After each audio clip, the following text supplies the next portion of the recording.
আদরে বেড়ে ওঠা মেয়েটা আপনার 14,000 টাকা বেতনেও আপনার পাশে থেকেছে, আপনার হাত ধরেছে। কঠিন সময়ে সে কিন্তু আপনাকে ছাড়েনি। সে মা বাবাকে ভুলে আপনার সাথে চলে এসেছে, আর আপনি তাকে রানী করে না রেখে বাড়ির ঝি হিসেবে ট্রিট করছেন। আয়মান সাহেব বেশ চটে গেলেন। বললেন, কি বলতে চান আপনি? ঘরের কাজ করলেই কি ঝি হয়ে যায়? বিয়ে মানে শুধু স্বামী স্ত্রীর বন্ধন নয়, পরিবারের মাঝেও বন্ধন। মিস্টার রায়মান, গত 2 বছর আগে আপনার সন্তান ভূমিষ্ঠ হয়েছে।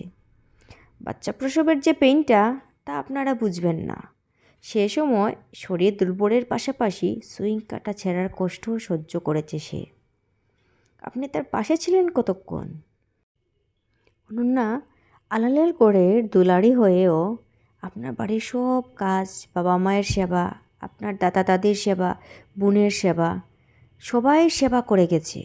এত এত কাজ করার পর তার কি মন চাইবে অফিস থেকে ফেরার পর আপনার সাথে মিষ্টি করে কথা বলতে, সেজেগুজে বসে থাকবে? আপনি আপনার বোনকে কোনো কাজ করতে দেন না, কারণ সে আপনার বোন। অথচ বাচ্চা সামলানোর পাশাপাশি কিভাবে অনন্যা সংসার সামলাচ্ছে তা একমাত্র ওই জানে। আচ্ছা, আপনি তো বললেন অনন্যা আপনার সাথে ভালো করে কথা বলে না। আপনি বলুন তো, আপনি লাস্ট কবে তার প্রশংসা করেছিলেন? রান্নার হাতের তারিফ করেছিলেন, তার দিকে ভালো করে তাকিয়েছেন, এটা ওটা করতে সাহায্য করেছেন? বলেন তো। আয়মান চুপ থাকলো। বললাম, শুধু শারীরিক সম্পর্ক করলেই স্বামী হওয়া যায় না।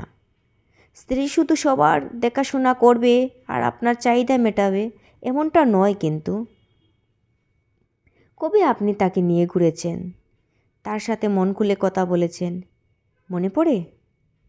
আপনি তার চেহারার লাবণ্য নেই তাই দুঃখ প্রকাশ করছেন, কিন্তু কেন নেই তাকে খোঁজ নিয়েছেন? ছুটির দিনে বাচ্চাকে নিজে রেখে কখনো বলেছিলেন, অনন্যা তুমি ঘুমাও? না ঘুমিয়ে ঘুমিয়ে তোমার চোখের নিচে কালি পড়েছে। যেই মেয়েটা হাত কেটে গেলে বাড়ি মাথায় তুলেছে, সেই মেয়েটা রাত দিন কেটে যাচ্ছে, অথচ আপনি তার ভাবছেন তার রূপ নেই কেন? আপনার স্ত্রী অনন্যা ভালো একটা শাড়ি পরে না, মাথা আঁচড়ানোর সময় পায় না, রাতে না ঘুমিয়ে ঘুমিয়ে শরীর বসে গেছে। এত কিছুর পর সৌন্দর্য থাকবে আপনি ভাবেন কিভাবে? আয়মান চুপ রইলেন। খেয়াল করলাম তার চোখ চিকচিক করছে। আমি ঠান্ডা চেয়ে চুমুক দিলাম গলা ভেজানোর জন্য।